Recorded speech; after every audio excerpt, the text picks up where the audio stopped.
Okay, welcome to the next section of the software architecture part in the syllabus. There are lots of topics which I can discuss under the software architecture, but I thought it would be better to discuss microservice architecture, which is the most famous pattern in nowadays.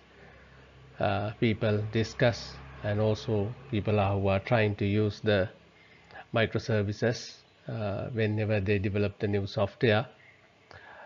So this is a kind of an introductory sessions for all the people, but there are lots of things if you're really interested to learn about the microservices, and that's really very interesting area in the software engineering. So let's first see some of the facts which are very important when we wanted to discuss about microservices and what is really happening in the industry. We say that we now live in the microservices era. Uh, so there are several eras which we have passed. So even things started within a standalone application, file systems, and from file systems people start talking about separating the data and also the applications, and gradually it moves to the what is called the client server model. And in the client server people started separating the whole processes at the different layers, if you remember that. That's starting from 2 tier, 3 tier, and it leads to the entire architecture. And then people identified so many issues in all these different patterns, and people come up with different models. And even the model view controller is another important structure where people could use it to develop or design the architecture. So like all these things, microservices is an architectural pattern which was initially identified somewhere around 2011, and then it was presented in a kind of in a more formal way in 2014. And now lots of things has been added, and it seems to be very famous and popular, and that's becoming. Microservices is an architecture for distributed processing. That's the key thing what I can see compared to the all other things. Here, distributed processing, we identify the importance, people discuss, but uh, in the microservices it is happening in reality. So rather than processing things at once, separating the processes is very important to improve the efficiency. If you can remember the client server model, also why we separate the client and then we put into the server. That's again we'll put it into the database server and the web server, and then in the client side. So all these segmentation of the work at a different levels, people were able to increase the processing. But the question is, are they really a distributed processing or not? Even though they are sometimes processed at different places, are they really distributed processing? The most interesting thing in the microservices, the processing is a distributed processing. In the past, all architectures could be considered as a monolith architectures, traditional architecture patterns. So what is a monolith? So in simple term, it's the where we call the opposite of the distributed architectures, where things happens at one place. So sometimes we refer that one as a standalone. So service-oriented architecture (SOA) was introduced at some of the issues is monolith in 2001. So that was another uh, interesting things. I remember when people were talking about some of the critical issues in the some architectures around 2000, when the service-oriented architecture was presented. lots of people identified as a good solution, and that will solve almost all the problem in the software design and development. But in 10 years time, the solution is not acceptable. People identified it's good as far as the application is very simple. When things becomes complicated, it is not going to solve it. So many problems were identified in 2010, and the people started working and looking for an alternative architectures. So microservices was introduced around 2011 and became very popular after 2015. So it is something that is happening, and every day things change in the present context. Now it could be implemented in any platform, so it's not for only for the Java or .NET. Even uh, almost all development platforms, people have identified this important. They support the implementation of the microservices on this platform, and that is kind of a momentum in the industry. Who are using? Okay, so it's good to know who are using, and also uh, like to say a kind of on a warning. Sometimes people accept the trends. Okay, if others are using, then it should be good, so we should also use it. But that's the kind of an alarming signal. Don't do it just because others are doing. See whether it is really suitable for the project or to your context. So almost everyone, they say we have on a microservice. It has become a buzzword, as just like the other cases where the people start talking about it. Some interesting applications. Yes, of course, we can see lots of benefits, improved processors, and some of the many applications. Just doing a Google search, you will find lots of net examples. So Netflix, Facebook, Amazon, Uber, eBay are some of the few things that I would like to list, which where they say they have restructured most of their services using the microservices architecture. So it is not a silver bullet. That's I just like to say here why. The main reason sometimes because others use, or when something is very popular, people think okay that they can use it to solve all the problem. So this has become a big issue, especially for non-technical people who thinks okay if you use the microservice architecture, even without knowing what is it, people sometimes are trying to solve it. So we'll not solve all the problems in the software problems. Okay, in the software development, it should be in the software development. And then if microservices are implemented incorrectly without addressing the root flaws in the system, a new product will be in crisis due to the complexity. Yes, so as you will see the details later, it's a complicated process. So if you try to do something in a complicated process, it is natural that you face lots of problems than the solving the problem. So doing something incorrectly is a worst. So read to understand its purpose, its limitations, and then try to adapt that one in the correct path. It's very, very important. Okay, before the microservices, the era before that, what was there? What was there? So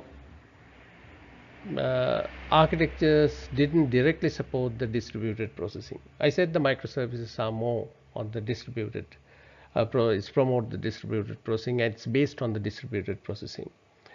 Well, then the question will be the architectures before that, what was the case? Well, we can also use them to do the distributed processing, but not directly, indirectly, sometimes in a different way. Architecture segmented processing, that's the something that what unique thing what we see. So even in the client server context, what we do it, we separate the client functions, and then we put it on the end user's browser and we process from there. It's a different process. Then the server side, we have some important, usually we'll have the important process and the database we are. But if small thing happens at one places the whole system will be stopped. So whole system cannot function in some other way. So that's the some of the things. They are the dependency, it's a very high, even the segmented processing. So distributed processing was achieved in a segmented way. So the client-server architecture is the example that I would like to say. In those things, high coupling is what we can observe. Monolith architecture. So that's the famous term which we usually use to refer the everything. Not everything, I mean the traditional architectures, usually we refer them as the monolith architecture. So where it doesn't support the modern requirements. So this is the what is a modern requirement? That's you will have to carefully identify it. So every requirement is not really a modern requirement. So that's why. So let's discuss them. What are these modern requirements? But generally, some of the modern requirements cannot be met using the traditional monolith architecture. So here is a simple example. I think we discuss continuous integration, continuous development as a very important thing in the software design and development. So people wanted to continuously do it, especially in agile context, and develop the things, integrate, test, and they want the end users to start using it. But can we do it? I mean, usually we release the software as in a versions. So without doing the proper evaluation. So whenever we release the version, we release the whole new version. We are replacing the previous ones. There are cases which is different, but normally the one version replaces the previous version, and that's normally what happens. Then the continuous integration, it's a very hard because it's a very tough assignment where you can't deploy a particular segment or a particular component. You need to put them into the whole all these things together. So those things are very difficult, even if you may be sometimes able to achieve using the monolith architecture, but very difficult. So those things can be addressed more easily in the microservices context. Issues of the monolith architecture. So it's a very good, before we go to the discussing the details about the microservices, let's try to discuss what are the issues that we usually faced in the traditional architecture. Single technology platform. What does it mean? Single technology platform. Whenever we say single technology platform, that means, well, we have one technology to do everything, and that's the normal culture. I mean, if you're a Java programmer, you do everything using the Java, and sometimes even people don't like to. If they say if someone is a Java programmer, he doesn't like to do the PHP or some other things. So those kind of technology platform has become they see the world through that platform, and sometimes good, most of the time it's bad because they see only a part of the thing. So all components should be in the same technology. That's what .NET, Node.js, or whatever the things. So this has some critical issues. The people are biased to their platform, but people need to select the things not because they know it, but not because that has recommended by, but depending on the actual requirement, facilities, features available. If the people, if they can select the suitable technology platform, that would be better. But the issue is they can't select several platforms. They need to be together. So monolith architecture, it's like what I say family culture. So if you try to have it in a different platform inside the same family, it's something like if you have some family members who can't understand the common language in your home, so that person become a kind of a foreigner inside there. So these things we have seen in sometimes in some cases when a foreigner who doesn't know the local language joined in a particular family, they find it very difficult to communicate. So like that, due to centralization, one technology governs all components. Yes, so that is the something that what we can see in the single technology platform. I mean, when you start using the one platform, that is based on the centralization. So as a result, that particular technology manage all the components or modules in there, so they must be designed and developed. So some people are against this culture, some people are with that culture. Some people say if you try to do the using the different things, that will create a more problems, so if you just have it in one way.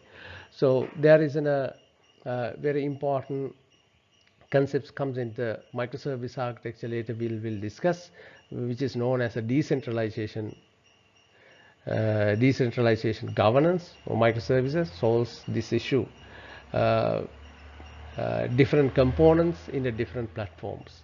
One module in a .NET, another in a Java, another in the Node.js. Well, this become a more internationalization. That's what I see. But open question is there. Is this a good approach or bad approach? So it's an open debate. It depends on your experience. So the forum is open for all of you, where you can discuss about the practical problems, practical things that you observe to discuss. But anyway, uh, uh, there may be practical difficulties, but if it is possible, at least if it is possible, that will benefit in some applications.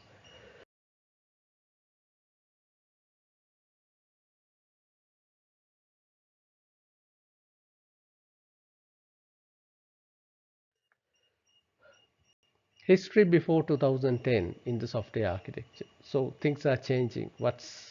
I'm not talking about 100 years ago, I'm talking about the 10 years ago. We are in 2020. So it's a very hard to think. We thought in 2020, in 2000, the microservices, before the microservices and the service-oriented architecture will solve all the problem. But then in 10 years, it became something that you can't address some of the important issues. Then people start talking about microservices. Now we are in the peak time of the microservices, and there is a common understanding or trend where people believe the microservices could solve lots of issues regard to the architecture. But who knows in 10 years time. uh, Two popular paradigms, architectural styles. So we call it, first one is a monolith and the other one is the SOA or service oriented architecture. These are the two important things people discuss, people use these two things. And what is a monolith architecture? How do you define, how do you describe? That's one. Is the single family culture. That's what I easily describe. Um, where single process, not no or poor distribution. Okay, sometimes no distribution, sometimes poor distribution, artificial distribution, I would say, like in the client server model. And that's the this everything, it's under one process, the main thing. Strong coupling among the classes, that's what we see. Yes, um, that is good within a particular package, and that's what we have seen. And we don't want, we wanted to reduce the low coupling when it goes across the packages. Okay, and within the classes within the packages, that's no harm. But then within the application, okay, when we talked about the modules implemented in the silo or standalone culture, they live in their world. So I would like to show you, I mean, some of the biggest limitations. That's what we can see in the uh, standalone applications. Okay, when we develop them, most of them they look after, they have a kind of a goal, objective, and based on that they do it, as you can see here. So maybe accessing will use a different patterns, and sometimes client will be on the web base, maybe a database separately. But um, the issue is if there are two applications uh, having the two different things, if they wanted to communicate, uh, the structure doesn't permit directly to do that communication. Sometimes the kids communication could be implemented indirectly, but it's not reliable and it's not very good. As you know that you can use in a kind of in a common repository files, maybe in a database to share the data, and also the directly passing the message may be difficult because if they don't support that one. So that is the one of the big limitation that what we can see in the traditional monolith architecture. So we wanted to live, whenever we develop the applications wants to communicate, and they wanted to make it a more capable, where if they can get the data and the resources, messages, services from the other applications, so which then they can easily evolve. So good things about the monolith. So we talked about the bad things, but of course there are lots of good things that we need to understand. Still, there are some reasons why we really need to do it. So first thing, it's easy to design. So hope all of you have some experience. So it's something, identify the requirements, non-functional, functional, then draw the case studies, and uh, use case diagrams. People start working on them. So it's not bad. Anyone who knows the way can do it. Less problems in the implementation, although there may be some problem, but compared to the microservices or service oriented architecture, it's easier. All for one, one for all. So that is the family culture. So they work together, they do it together, they have a one goal. So they go in a one directions. They have some kind of a scope. They know what they are doing it. So internal communication for functionality. So nothing to worried about. Internal communication could be established in different ways, and different things happens, and the outside world doesn't wanted to even worry about that, and they don't facilitate. They know each other, and the communication is very straightforward and direct. Performance, well, this is a very problematic thing. That's why I put it a question mark. uh, Traditionally, I mean, the one reason why we go for the microservices performances has some issues. So we say that we really wanted to improve the performance. The monolith architecture has some limitations, but uh, sometimes when something you make it more complicated, it performances may go down. So where simple application, monolith applications will do the job faster. So it's a very subjective statement. It depends on the case. It depends on the particular application. So whether it is in a fast or whether it is a slow. So people really need to have to think about it. Then there may be lots more reasons to say why the monolith is still better than the SOA or microservices. So it's up to you. The thing can come out. Software monolith. What is this?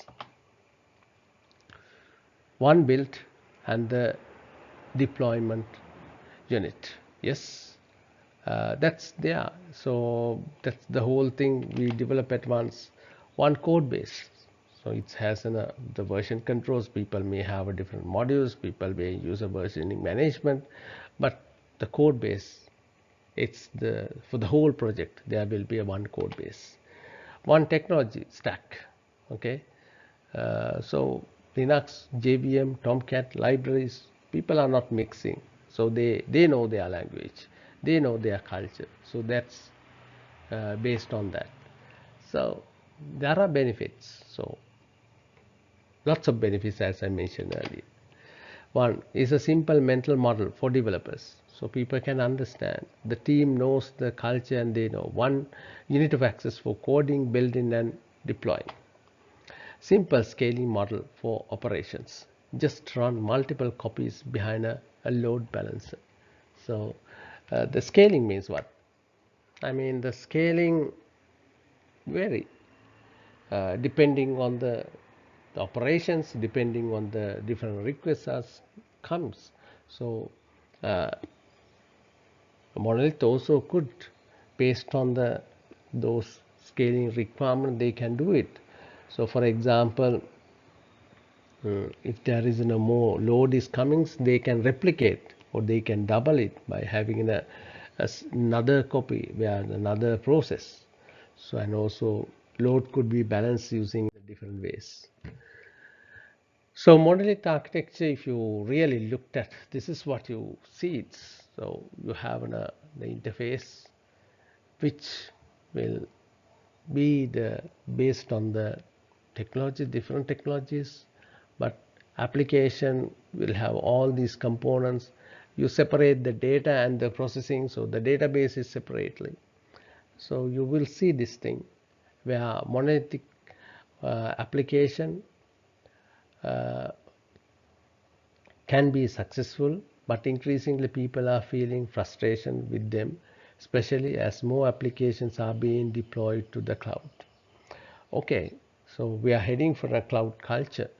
So if the monolithic applications, are they suitable for a cloud environment? So what are the problems? So if you really want to get the maximum benefit in a cloud context, then we need to go for a new model, new architecture, that is the microservices. So it doesn't mean that you can't port a monolithic application to a cloud structure. You can, but then you can't get the maximum benefit based on that kind of a culture. I also would like to tell you the layered architecture we discuss. We know, I think I didn't get a chance to discuss in detail, but the layered architecture, so many layered architecture. This is one of the monolithic architecture where the main purpose is to segment the work to different levels. So as layered system decompose the monolithic into layers. So as you can see, presentation, logic, data access, and database. That's the common kind of layering, where presentation will work on the user interface side, and the logic will be the key business logic will be there, business rules will be there, data access facilitate the accessing the data and transferring. So that's kind of a separation helped a lot. At most one technology stack per layer. So that's the depending on that it will happen. And usually, I mean, again, the communication is top to bottom, not from the bottom to top. That means the presentation layer could access the logic layer, but they can't directly access the data access. So they have to come through the logic layer, and at the same time, data access layer cannot access logic or presentation layer. Upward accessibility is not there. So the communication is unidirectional, and it goes from one layer to the next layer. It cannot bypass the next layer. So presentations, so there are different technologies, platform, logic. Of course, you can use a different things to implement the different layers. So it's not the one, again, the single technology is not there. So the layer wise you can separate and you can implement. So many benefits available. So where not like the traditional monolithic architecture, people found this architectural pattern is more suitable to address the many issues. So simple mental model and the simple dependencies is another obvious things, facts we can say, and simple deployment and the scaling model. Yes, when things are simple, it's easier to understand, easier to maintain. There are many benefits like that. Okay, although the layered style is considered to be a good technique to address some of the issues in the monolithic architectures, there are lots of problems people faced. Still the one code base issue, as I mentioned earlier. So you can create the different uh, groups, so based on the layers, but still it's the whole the base in the layer wise you cannot divide it. It's stick to the particular layer with the same impact on the development, building, and the deployment. So it didn't solve some of the issues which we see as the whole, even without the layers. Scaling works better, but still limited. Yes, so it's better to divide in the client server model, as you may remember, standalone application. Why we say it's better? It's because of the some of the advantages. And staff growth is limited. Roughly speaking, one team per layer works well. Yes. Uh, that's another some of the thing. Developers become specialists on their layer, so the back end developers, front end developers, so that's the one of the good thing that the people say people have become specialized, but there are some issues with that specialization. When the person says, I don't know the other side, I know only my side, so will it be a good approach? So that also creates some issues. Communication between the teams is biased by a layer experience or lack thereof. So this is another thing. So it's they base, or they are very limited to the particular layer on which they work.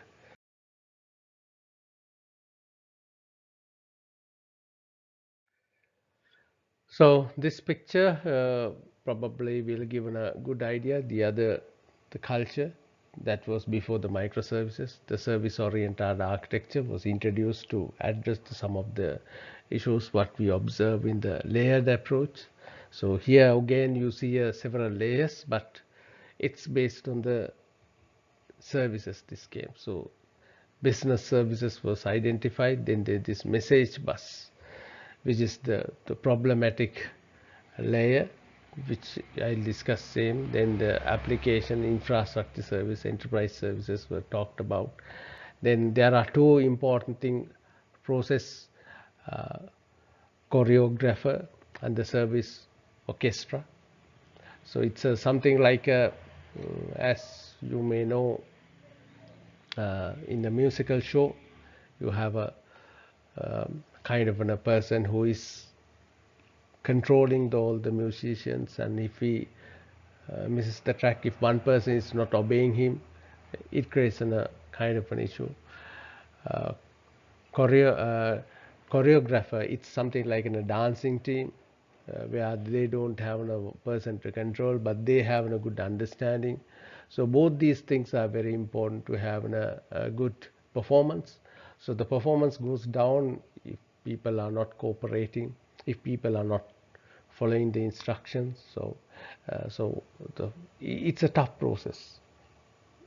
As an outsiders, we see a very nice performance, but if inside, it's a complicated management process. So this message bus, which is known as an enterprise service bus, ESB, it's not an easy thing, it's a complicated thing, and that's the one of the critical downfall of the service oriented architecture. Why so?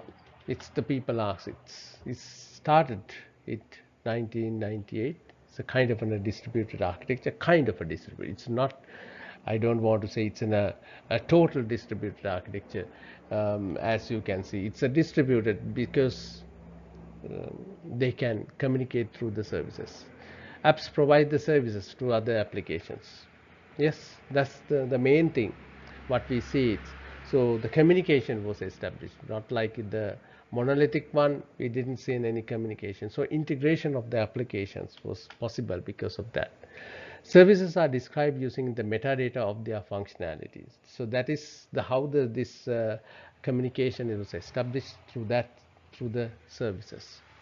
Then implemented using the SOAP or WSDL or WSDL, uh, uh, kind of depending on the case. The SOAP became a more lightweight. The both is based on the XML based API for services. So that's the which helped the lots of things to be implemented.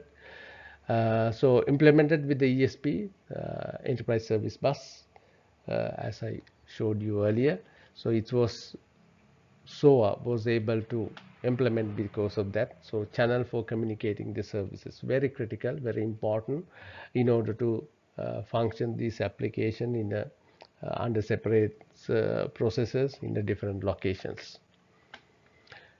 Validating, routing, monitoring, authenticating, too many things by one channel. So that is the key reasons why ESB became a bottleneck in the service oriented architecture.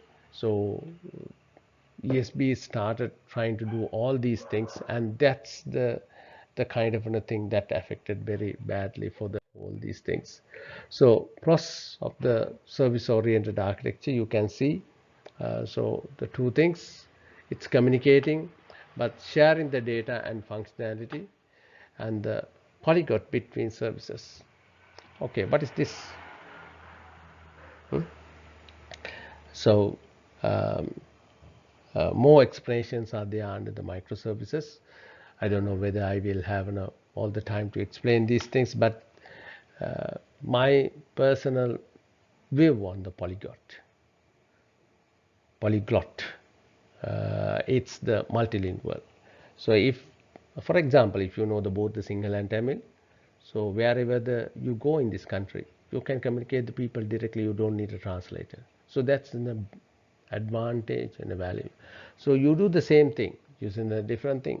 So that's sort of a capability. I mean, you can build in some services where the people could do the same functionality. So Java service could communicate with the .NET service because of that.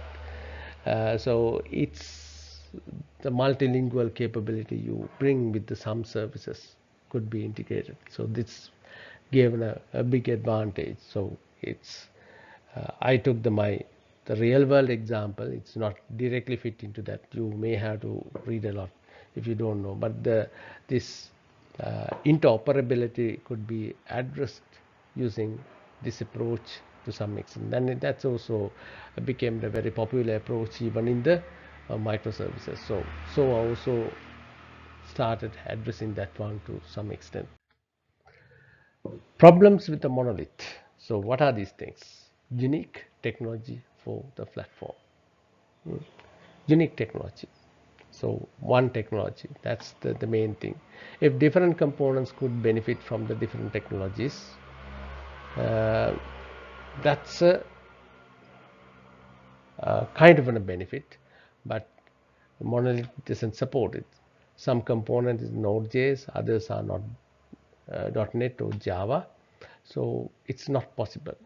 So therefore, that's a limitation that we can consider as a kind of limitations in the monolith architecture.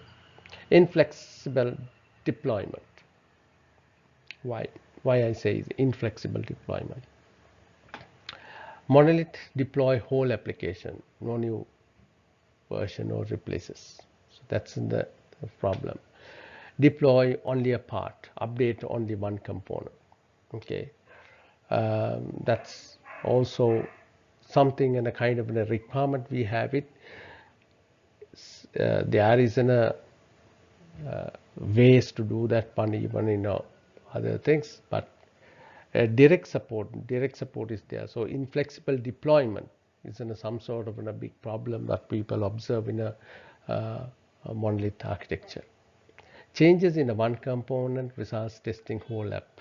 Yes, if you make one modification, unit testing and integration testing will do it, but you will have to test everything. That takes time.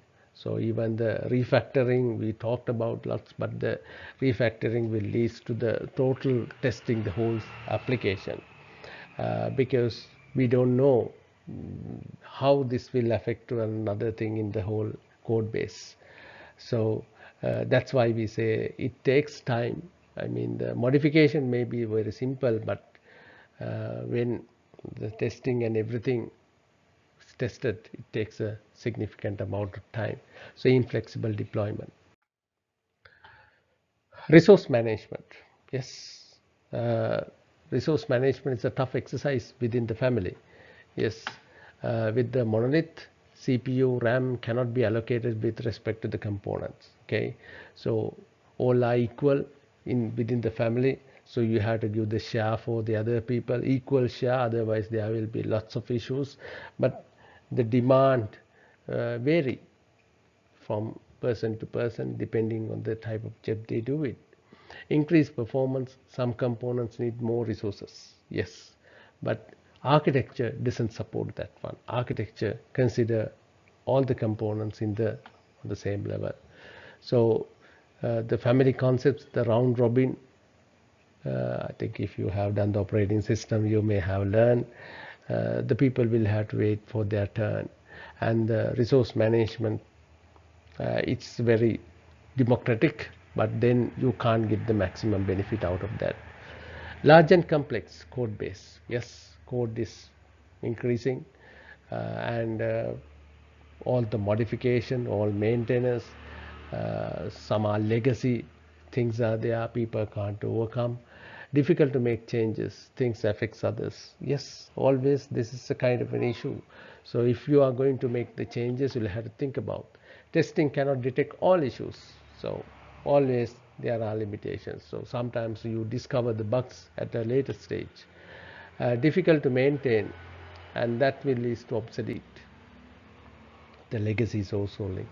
So better thing is not to do the new things, live with the old code base.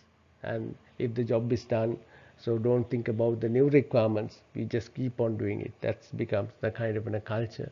And because of that's large and complex code base, some of the problems what we can see. So problems with the software monolith, it's huge, intimidating code base for developers. Development tools get overburdened, okay, and refactoring take minutes, so builds takes hours, and testing continuous integration takes days. So that's the how the flow, and the scaling is limited. Scaling is not impossible, it's possible, but it's limited. Running a copy of the whole system is resource intensive, so that's the normal trick what people do it, they duplicate and they get the when the scaling is up, they use the another copy. It doesn't scale with the data volume out of the box. Yes, the deployment frequency is limited.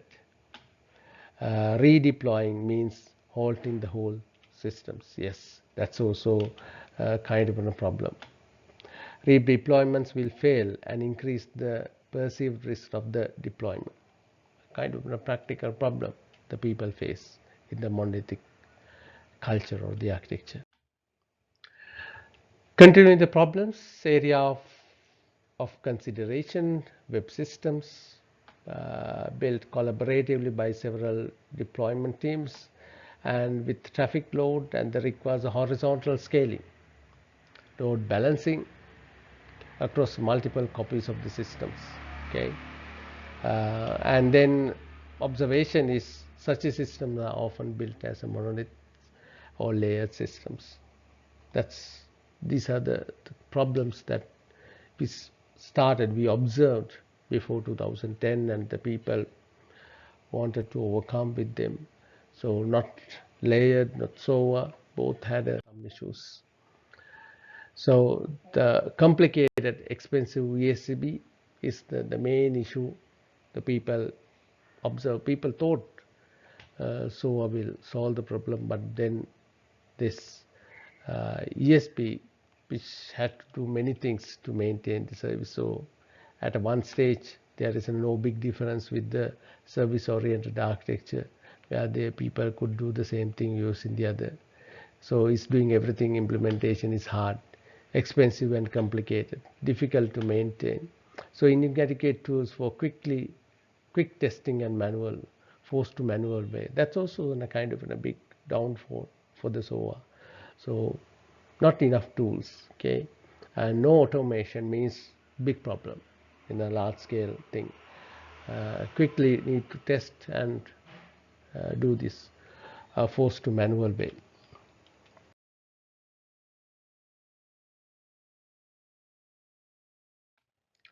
So the same picture, I just put it again here.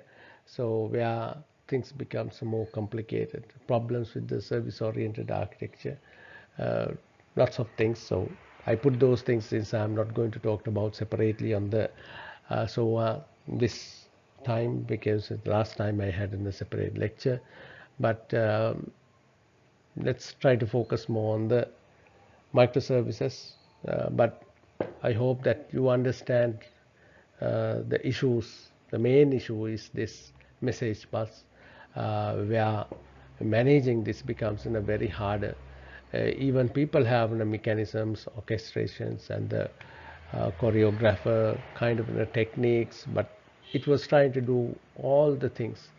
Authentication. I mean, even the real life also we face similar issues when there are too many services. Okay, even now if you want to get in a taxi and there are so many taxi companies available and you don't know which is good, which is available, which is cheaper, it depends on the case. So if you keep on searching all these things, that becomes another problem. So then you use another service to find the best the service. So again, that has another issue. So this is another, in the literature you find when there are too many services, bowl of mud. So you can search and find, and the people describe this one where too many services will create too many problems. Okay. Going to the history. Okay. Uh, if we summary, looked at the requirement of architecture with the modular and the simple API identified before 2011, and people see they can't move forward with the SOA. Okay, service-oriented architecture has a limitation. So then 2001, the first discussions using the term at software architecture workshop near when it was discussed, and then the 2011 microservices settled as the most appropriate term. And then this paper, I mean, it was in a white paper, it's still available. Go to this website uh, where these two guys, Martin Fowler and the James Lewis, and they are the discussion, and they presented one which changed the culture and the direction and the practices, and took kind of a big change in all these things happened during the last 10 years. And I was teaching for this subject for the master's program for the last 15 years, and uh, uh, I was not talking about the microservices at my lectures during the 2010. We were talking about, we were praising, we were trying to discuss more on the service oriented architecture. But then uh, this trend was happened and things started changing, and today in 2020 we have a completely and a different the directions we see in the software architecture, that's the microservices. So Martin and James has a very nice work, and the work is based on it. What has been presented is there. So I ask all of you to read this article, which has become a de facto standard. So my what we say is, I mean, if we want to define what is a Microsoft architecture, its definition say, in short, is a microservice architectural style is an approach to developing a single application as a suite for small services, each running its own process and communicating with the lightweight mechanisms, often an HTTP resource API. The services are built around the business capabilities and independently deployable by fully automated deployment machinery. There is a bar of a there is a bare minimum of a centralized management of these services, which may be written in different programming languages and use a different storage technologies. So it takes some time to understand all these concepts, but on the logical level, microservices are defined by a functional system decomposition into manageable, independently deployable components. Yes, so they uh, uh, put into these set of services. So the application is considered as a set of independent services. So uh, someone may say same thing, like the service oriented architecture, you have a separate applications where they talk using the services, so applications became still services, but the way the communication and the structure is different here.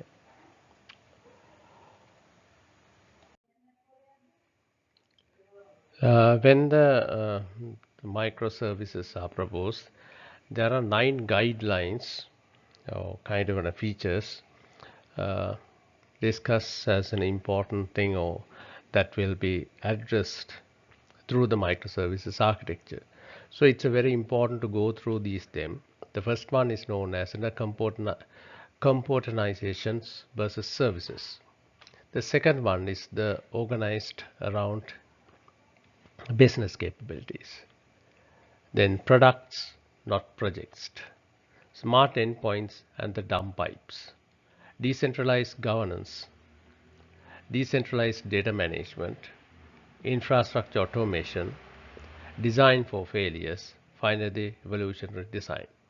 So let's discuss these 9 points in detail, because that will help you to understand the key features of the uh, microservice architecture.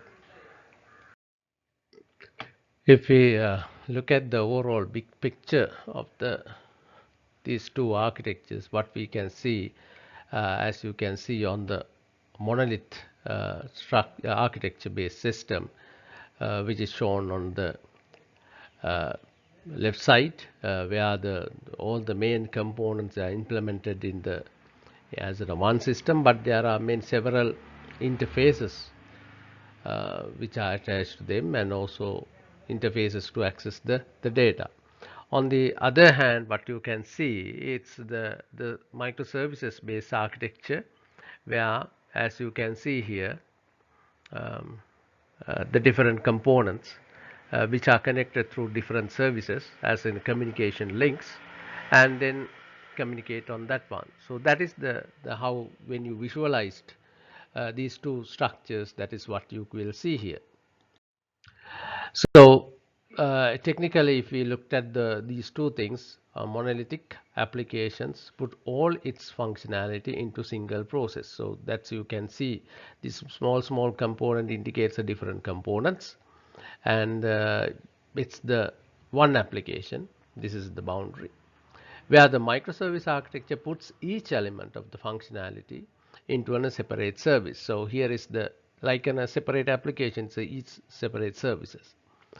So, and scales by replacing the monolithic in multiple servers. So this is you can do like that, where you can put the application could be replicated on several servers, and scales by distributing these services across the servers, replicating as needed. Okay, so you can see here the 4 applications there, but here they have deployed in a different 4 servers. Now here there are 2 components, and there is another component, and then the other one, but the green one is missing. On this one, the green is there. Okay, and here the green 2 things are here, in the red circles are here. So here the distribution is based on the what is called the scalability requirements the people could distribute it. So that's the main here. Here in the monolithic structure we can't do it. We'll just replicate the whole application as it is on the, maybe on different servers. So that's the, if you visualize these two architectures considering the 2 different applications, so this is the kind of an abstract representation. So if we start discussing about these 9 features a little bit in detail, what we can see, the first one, componentization via services. So that's the what does it mean?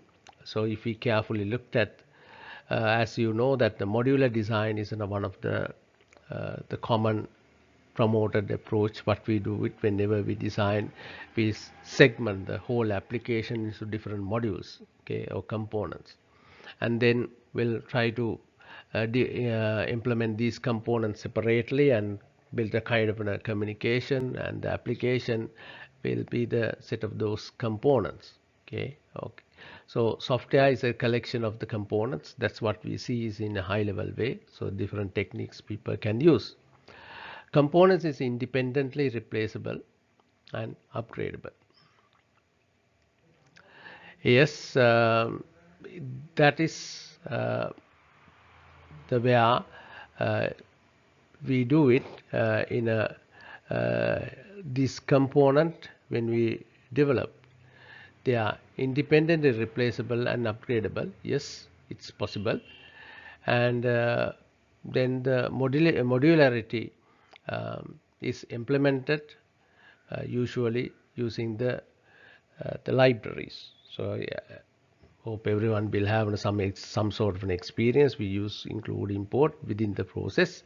So in the single process we do that one, and then also modularity can be implemented as a service here. Maybe something like in a web API, like the REST commands or RPC out of the process of the mechanism. So these two methods are available when we want to implement a modularity. Now, in microservices, one of the principles they have adopted, they are not going to use the libraries to create the modularity. They wanted to use as the service this approach to create the different modules. So this is the kind of the main, the first principles in the modularity they do it. And a library could be inside the service. Yes, that is possible. So inside the module, a library could be there. Yes, it is possible. Then if we look at the whole these things, it will be something like this. So if you looked at the implementation, as you can see here, so here is the kind of the one applications where people have 5 modules here. And however, if you convert it into the microservice based architecture, the modules will be something like a small application or separate application which we identified as a service.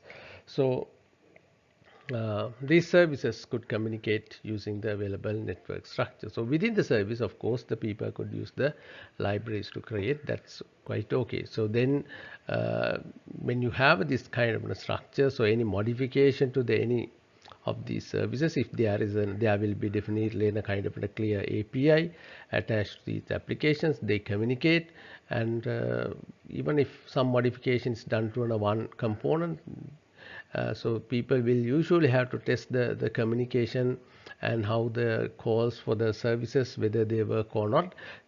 Any modification to the red service will not necessary to check everything inside the blue service. But if they are as in a components or modules within one component, that will be a problem. People will have to check everything. So this is what we mean by having the services, where we divide the module. We'll have service based modules when we develop the microservices based structures. So there are advantages of the service based components. So independent deployment. So that is the one of the biggest advantage what we can observe, where where you can put the components separately. You can install or you can add them to the user whenever they are made available. No need to wait for the other things. People can start work on, so they don't totally depends on others, but gradually functionality could be expanded when other components made available. So well-defined interface is very important for a good communication, smooth communication among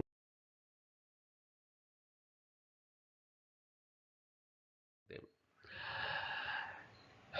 The next one about the second guideline is the organized around the business capabilities. So what does it mean? Now Traditionally, as you may remember, there will be something like that. So in the layered architecture, people create an interface, API, uh, and then the logic, the database. So the different teams work on, and the uh, team A works with the team B works with both the team A as well as the C, and team C works with the team B and D, and that's the normal mechanism. So in traditional projects, teams have a horizontal responsibility. So they look after, they do, they wanted to have a working code set, and that's the main thing they do it. So slow, cumbersome, intergroup communication, yes. And because most of the time they depend on uh, the other groups which are next to them. So that's also the communication. Some of the things have lots of issues in that way when we cluster all the whole code base, so all the development in like. Okay, let's see how this classification is applied in a microservice environment. As I discussed in the previous slide, the different teams are grouped based on their specialty. Now, in a monolithic environment, a layered approach could be used to identify the different categories of the work. As you can see here in this diagram on the left side, monolithic application is presented where UI level, where the UI specialists are linked, then the middle layer where the main processors are built, and then at the database level, DBAs are linked. So this is how in a monolithic environment teams are organized, how the works are being carried out. However, in this context, when we organize the work in this way, there are lots of issues, especially um, no one is undertaking the overall ownership or responsibility of the work. So that is the one of the main thing. So all are trying to think about a working software in their layer. In a microservice environment, the main businesses are identified, uh, main capabilities that should be developed. So then these groups are defined based on the key business services that should be implemented. And each group consists of a UI guys, middleware specialists, DBAs, and all the like in a small team. So the whole team is responsible for a particular the service that should be implemented. So the responsibilities are then mapped to these uh, services and the small teams, and they work. So this is the main difference when we organize the development work in a microservice environment. Now, if I further explain how it works in a microservice environment, where a small team consists of the different the people with the different capabilities: UI, application programmers, interface, logic, the main process, and that is the programmers and the database guys. And as in a one team, they have one objective.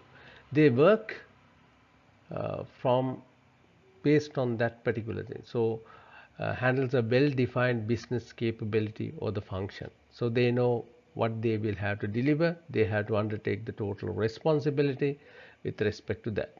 So hence the team has one goal. So they work for that whole goal. And very similar to full stack team.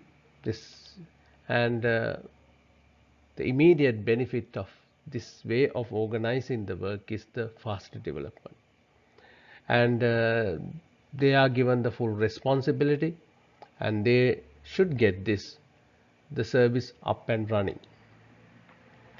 So at the same time, these business service, the business capabilities or business function where we implemented as a services should have a well-defined boundaries, uh, which helps the other people to obtain the service.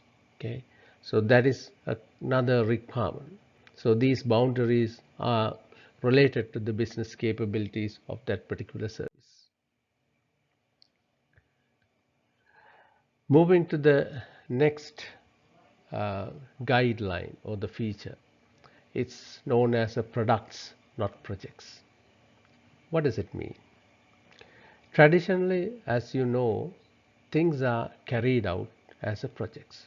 We talked about the project management, and we consider the product is outcome of the project,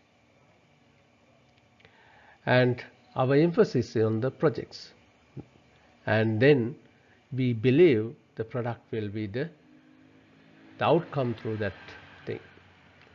So what is the issue? Is it bad? And what is going to happen when you carried out the work in that way? So in software engineering projects, what we see and what we emphasize, we want to deliver working software. We say that more than the documentation, we say the working software is very important, or the code. And that's our belief, that's the product. However, then people don't undertake the ownership of the product, they undertake the responsibility of working code. And working product and working software, okay, they are not the same, they are different. So when we say a working products, it has a bigger scope than the running code. Especially the people should, the team who is working on that particular service should know about their customer. In traditional model, there is no such a relationship. The development team just do, or they just design and develop based on the given requirements. They hardly find an opportunity to meet the real customers. And on the other hand, the customer knows who are working on this particular business function, and the team knows the customer, and they can directly communicate. So after delivering, the team moves to the next project. That's in the traditional model. In the traditional model, once they complete, as soon as they complete the work, they move it. But here, it's not the case. So they have to undertake the responsibility. So in microservices, the goal is to deliver a working product more than a working software. Okay, and that's what we really emphasize here. So if we wanted to say working product, then it is very important to develop a relationship with the customer. So the team has that responsibility, and they have to provide the support. It's not only whenever do that one. So if there is a modification, anything, so the people can't do it, they will have to undertake the responsibility and do. Team undertakes the ownership, so they just can't pass the responsibility to the other people who have not done. So it's an independent service. So the team has the direct ownership and the responsible after the delivery. So there is a very famous statement which is known as you build it and you run it. So in traditional model, what we see, one part is building, another part is running. But here, when you put the whole context in this way, the same group undertake the responsibility of the building as well as the running. So this was done by a famous a known person from the CTO WS. AWS, sorry, and uh, by Mr. Warner Vogels, and uh, this particular motto is corresponds to Agile Manifesto, if you can remember, where we promote the involvement of the customer and satisfaction of the customer, and that is where we give a kind of a priority. So this whole exercise changed the mindset of the stakeholders. So that's the something that what we really wanted to promote here. Okay, next guideline is known as smart endpoints and not dumb pipelines. So what does it mean? This particular guideline is related to simplify the inter-service communication, which is a kind of a complicated thing, and because the communication between services, and especially the beginning it may be easy, but when there are lots of services, when there are lots of requirements, the maintaining it is a bit harder. So that is, if you can remember, that was the main reason for the downfall of the service-oriented architecture. ESB are complicated, and when the ESB is trying to do everything, it becomes the bottleneck for the service communication.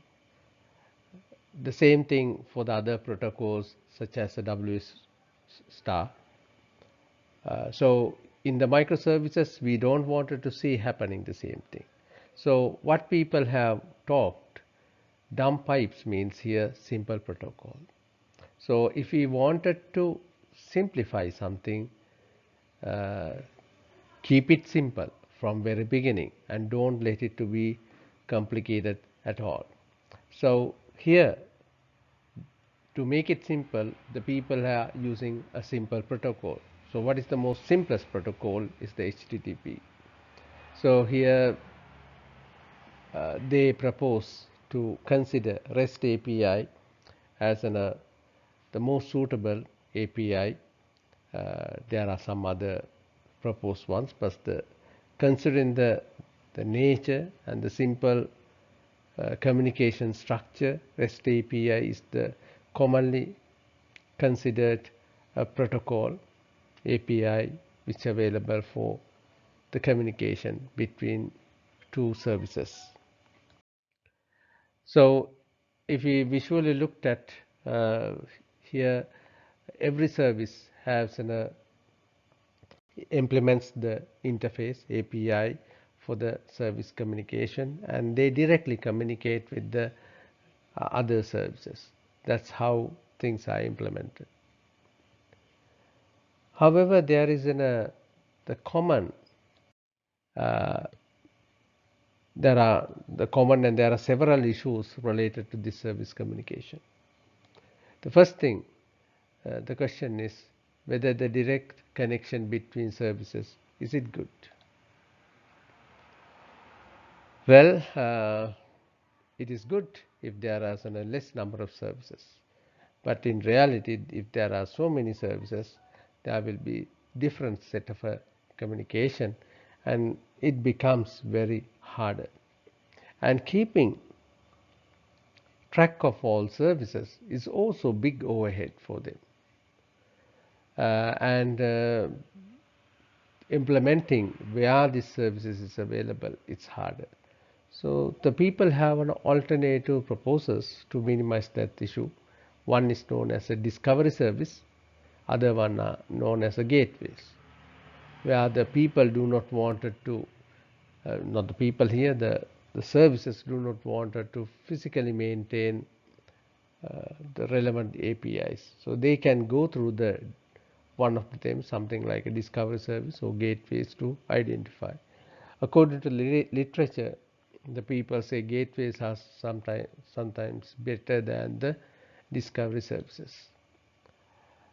So we selected the REST because it's a very simple. However, There are several alternatives, but the issue is they are not simple like a REST. But sometimes the REST is simple, but it's too difficult to get the work done. So GraphQL, GPRS, GPRC are another two famous approaches to implement these service communications. So make it simple for development and maintenance. Very nice statement. So make it simple from beginning to the end.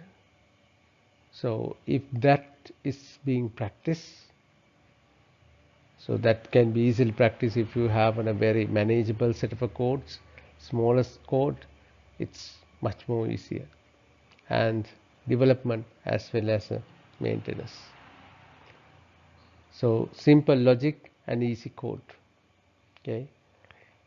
So if you, at the beginning, this will be the case for everything, simple logic and easy code, but with the time this becomes kind of a big overhead for the team.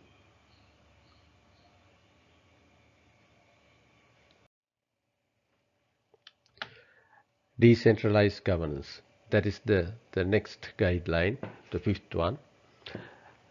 It means the decisions are taken depending on the requirement of the components.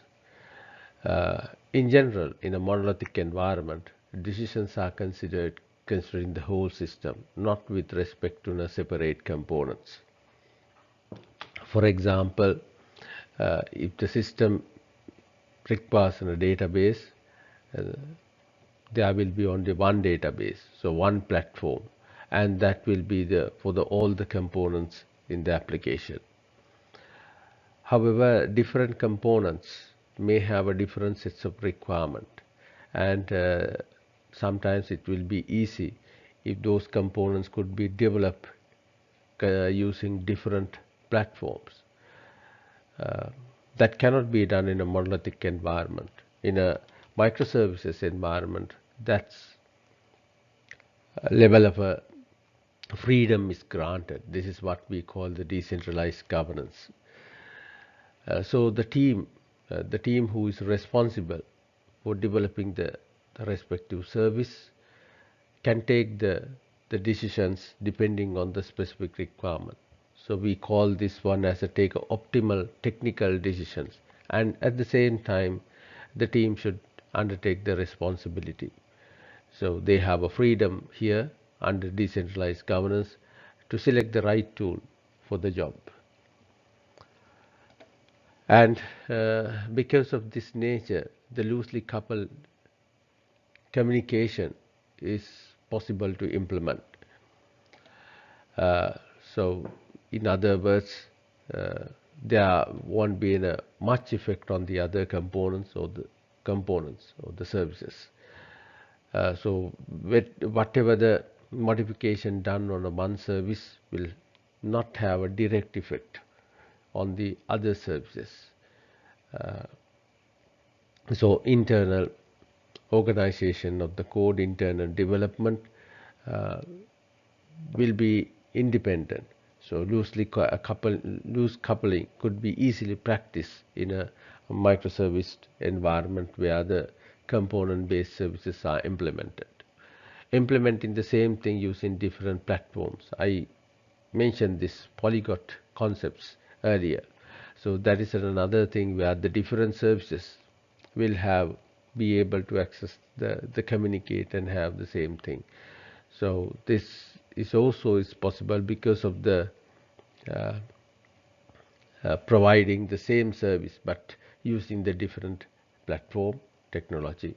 So the behavior will be the same, but the actual implementation will be different.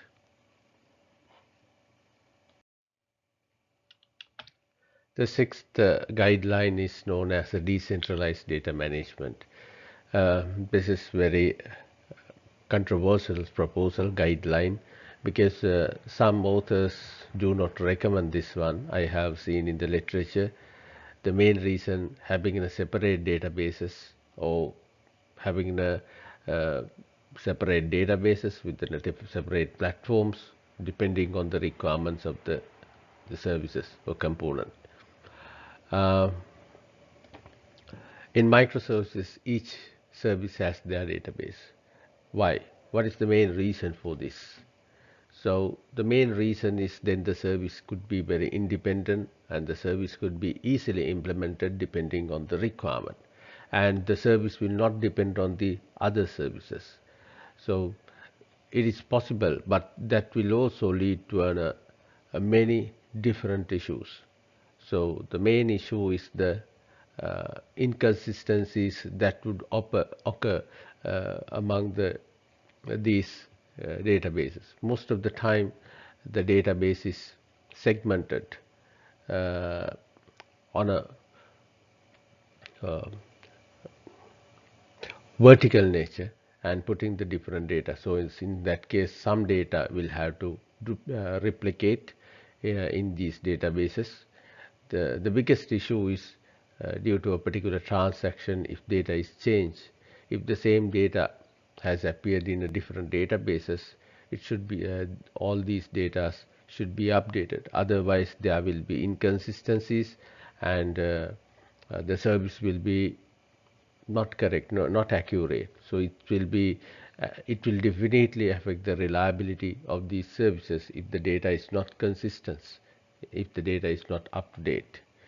So from the development point of view, uh, sometimes it is easier to take the decision, and each business capabilities could manage their data sets and as they want, and they will retrieve the data according to their requirement. So as I mentioned earlier, right tool for the right task is the decision taken by the team. For example, the common guideline is SQL for structured, no SQL for unstructured data. However, case by case, things should be considered carefully. Encouraging isolation is a common practice here.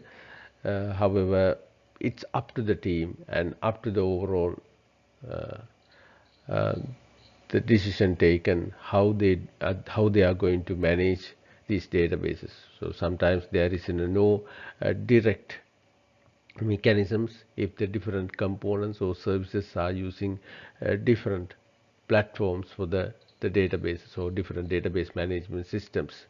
So there is no direct way of even updating the different data segments due to the nature of the uh, organization of the data in those database management systems.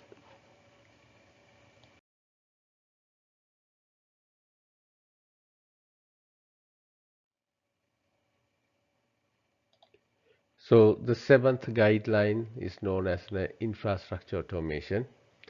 If the automation is not there, then it becomes a big overhead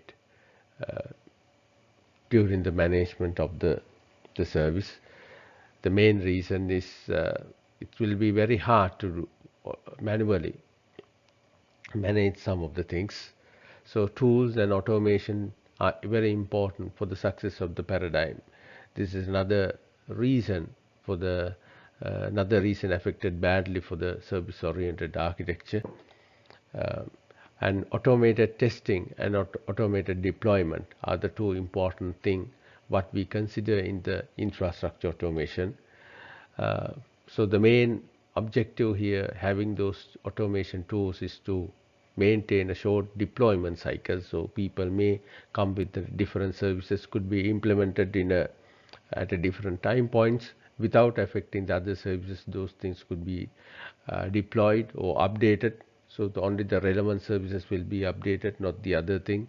And uh, the automation tools will help to do those things without stopping the ongoing services. So these things are very useful for a DevOps type of a context or environment where the software is being developed. Lots of automation tools available, and I'm not going into these kind of things. Some of you may have uh, uh, some experience on that one. I invite those who have experience to talk about these automation tools. How these things are practiced, what are the some of the good examples of the infrastructure automation using these things. Okay, thank you. So we'll go to the next one. Okay, the design for failure is the eighth guideline. So what does it mean? Are we designing something to fail, or do we have to consider a failure as a possible thing that we may encounter during the operation? So yeah, second one, uh, whenever we design the things, we have to consider the possible failures. So should not neglect. We should not consider uh, optimal scenario. In case if something goes wrong, what are the our actions that what we will take? So here, complicated means more failures, then must protect the reliability. Reliability is an important software quality, and microservices architectures are complicated environments. So we'll have to expect more failures due to the various known, unknown reasons that could occur. So lots of services, a lot of processors. So during the development, if those numbers goes high, high communication overhead or network traffic means more problems. So in that situation, communication fails or services goes down at unexpected situation due to the various unknown problems that cannot be identified during the development uh, time. So therefore, it is very important to uh, develop the code considering the exceptions. So code must assume the failure. So the right the using the exception in case of some of the problems that could be occurred. At the same time, logging the events or exceptions are very important because it will help the development team to investigate things later and update the service based on those kind of issues. And because the some of the things is very hard to identify at the design stage or development stage. Independent monitoring also very important because in order to maintain the overall components, overall services, this has been discussed, and the people could use a third-party products for monitoring. So I have listed three famous products: Azure Monitor, Application Insights, and the Kubernetes. Those are the not going into those details, but some of you may have experience, and where the containers, where several components are included and could be monitored and continuously, and then updated to maintain the whole system.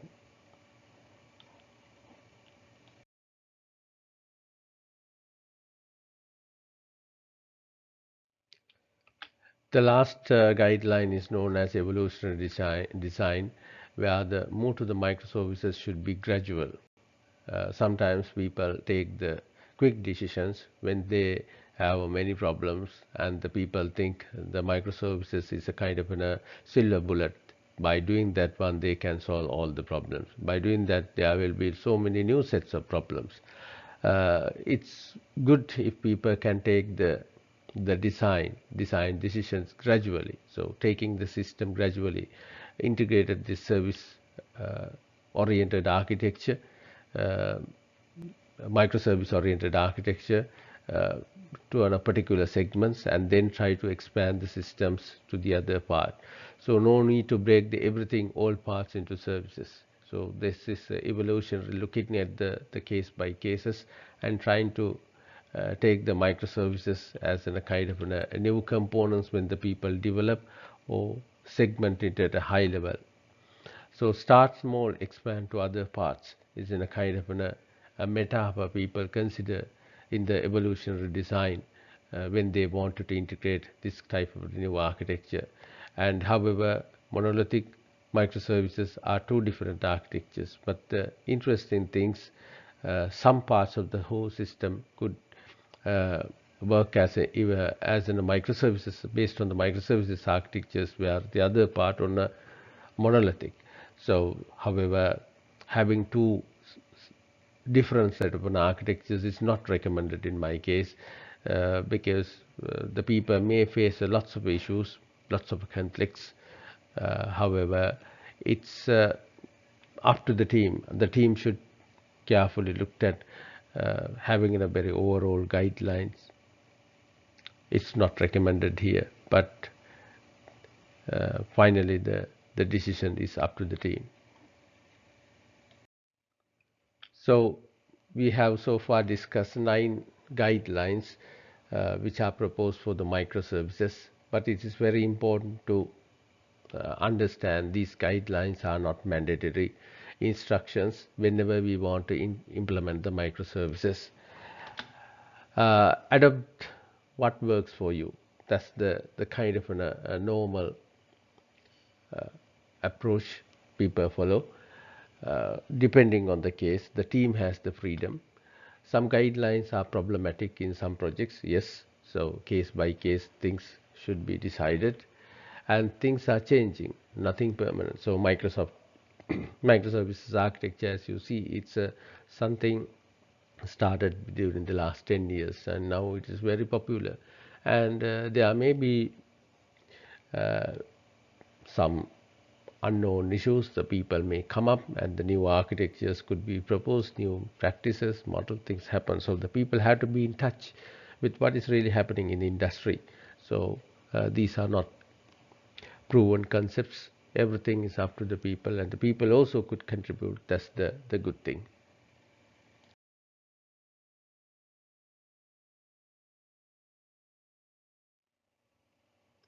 So here is a kind of a picture which shows about the reality a software engineer faces. Architectural patterns are good guidelines for people to take their decisions. At the beginning, people have a freedom to decide what they like, but at the middle or at the end, people go into a complicated environment. So that complicated environment will be there in the whatever the pattern you use it, but in a microservices context, this is what the people will see somewhere in the middle. People think that they can keep on expanding the systems using the microservices based architecture, but remember, uh, when the people keep on expanding, the complexity goes up and goes high, and there may be lots of issues where the people will have to face, and the people may think.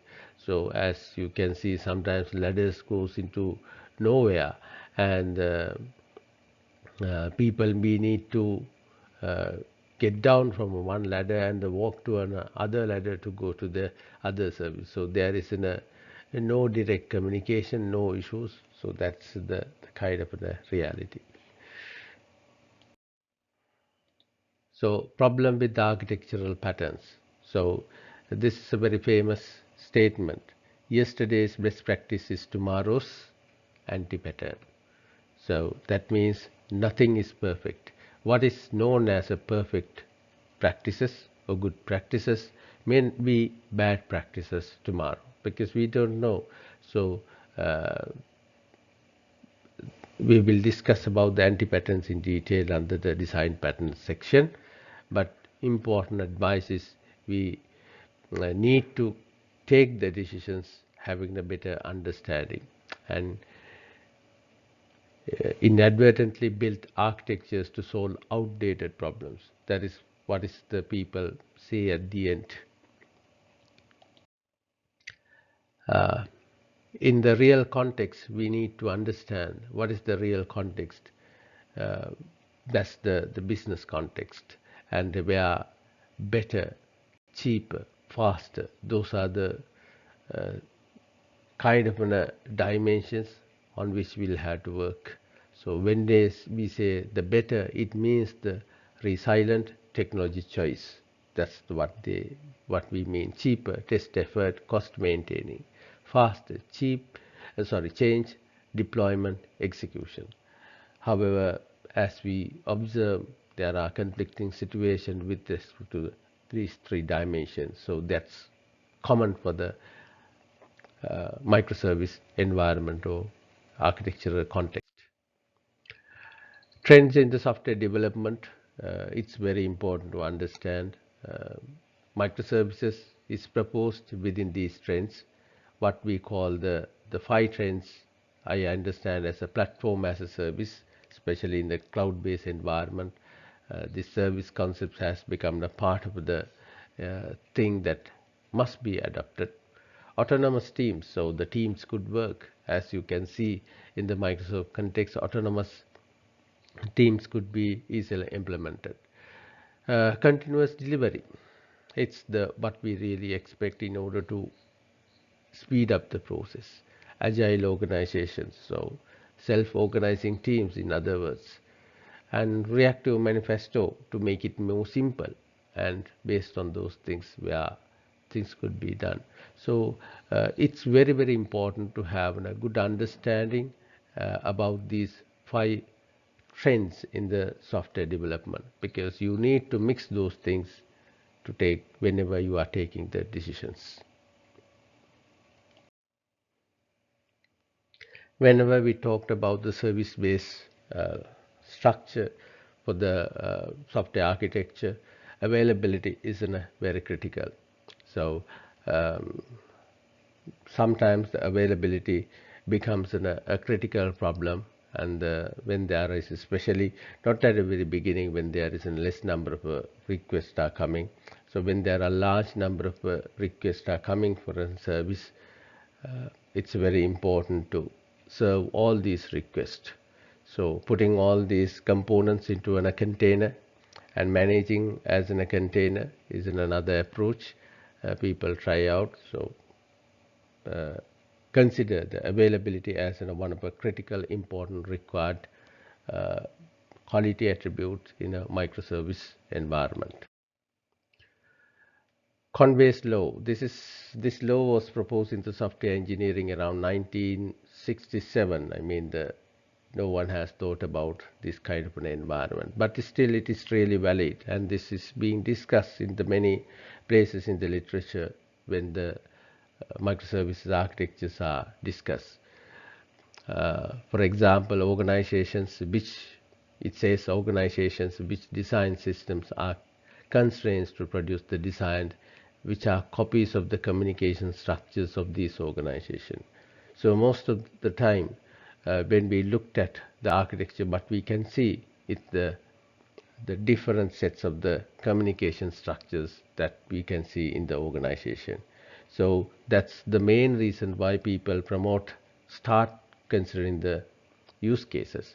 So use cases will help the people to understand the overall communication structure. That helps the people to develop a suitable architecture. And the same rule is applied here in the microservice architecture, because services and the communications. So all these components which are implemented as in a kind of a set of services, they need to communicate. And then we see the different business boundaries on here. So if we summarize the microservice architecture, what we can see here, one of the important feature what we can see is a distributed architecture.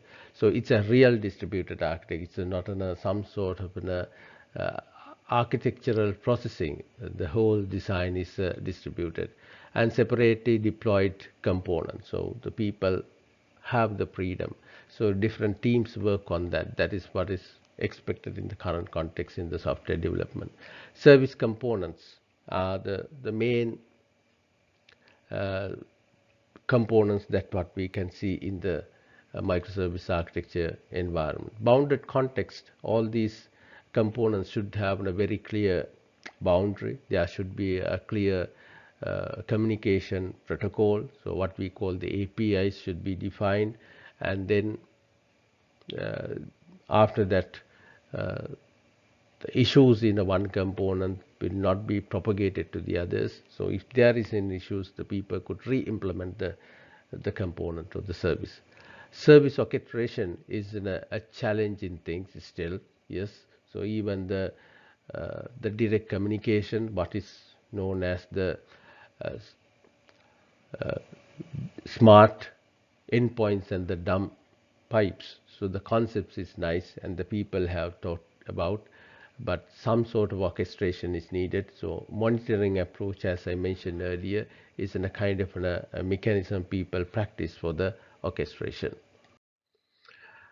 So if we applied this approach, microservice architecture, the good thing is the system could be expanded for a different services, different components, different devices, technological changes, uh, becomes easy to manage. Otherwise, the, according to the way things are changing, application could become very easily outdated, or it becomes in a legacy systems in a few years times. Microservice architecture facilitates, especially in the large scale systems, to incorporate these kind of changes in the industry, and then expand the capabilities of the systems to the new technologies.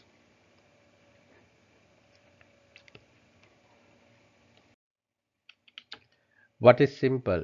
What is lightweight? So sometimes it depends on the particular project. A monolithic application puts all the functionality into single process. So if it is a small project, well, that's simple, and the lightweight will be there. But especially if the size of the project is large, and if the project could be expanded into a large scale, then it's better to split those components as in a separate service components, separate modules as a service components.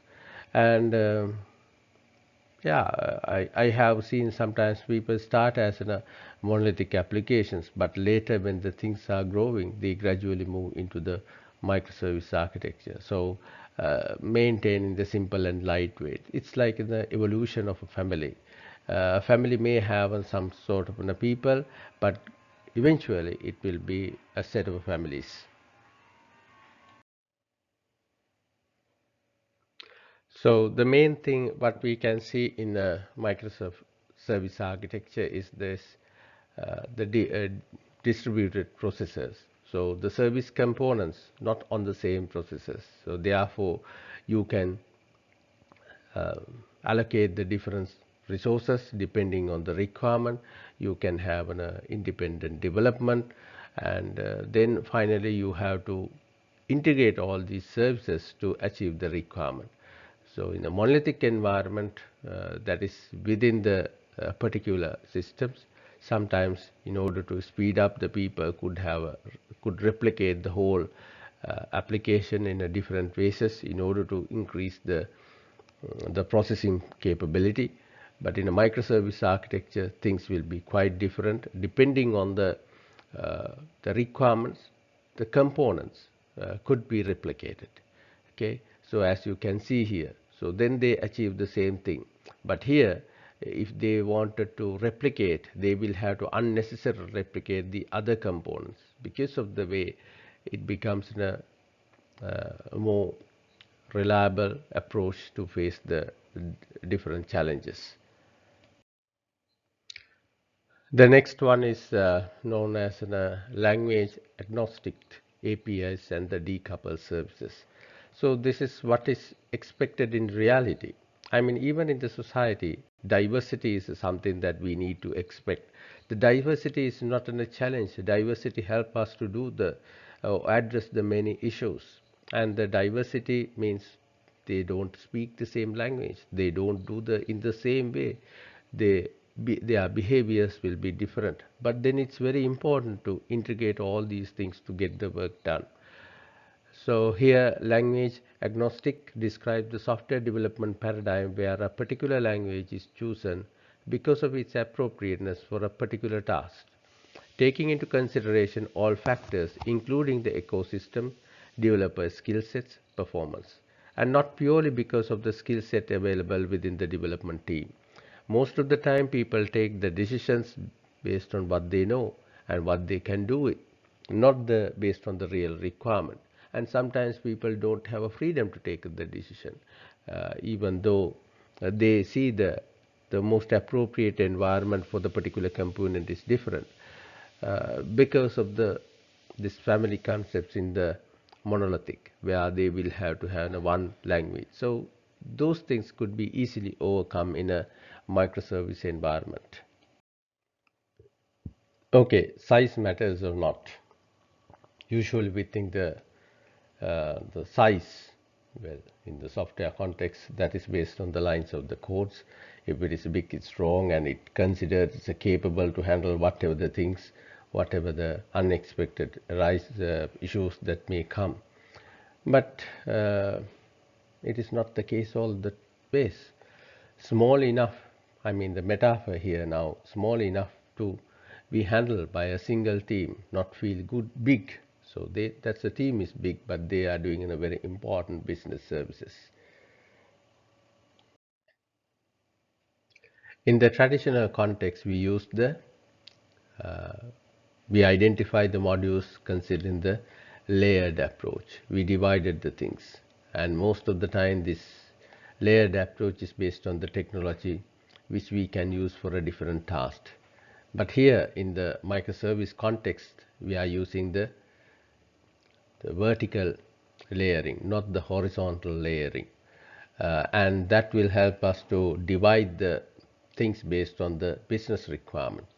So organized around the business context could be easily practiced in here.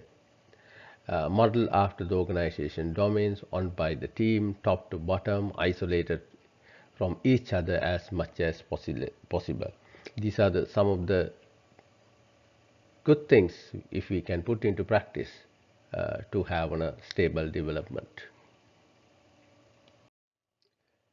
If we now visualize the microservices from the monolithic, this picture gives the overall view how things could happen. I mean the one train and the fleet of vehicles. So if something goes wrong on the railway track, the whole train will have a big problem. If one particular compartment has some problems, though the train will have to stop. But it is not the case where a fleet of vehicles works together. But will it solve all the problems what we can see on the train, and replacing the train will lead to a set of new sets of the problems. So finally, what I would like to say, why before you take the decision whether you go with the microservice architecture, should be carefully decide some of the important things. So the benefit is faster and simpler deployments and the rollbacks. Yes, if that is a kind of a key requirement that you need in order to manage the software development, microservice architecture is the most suitable.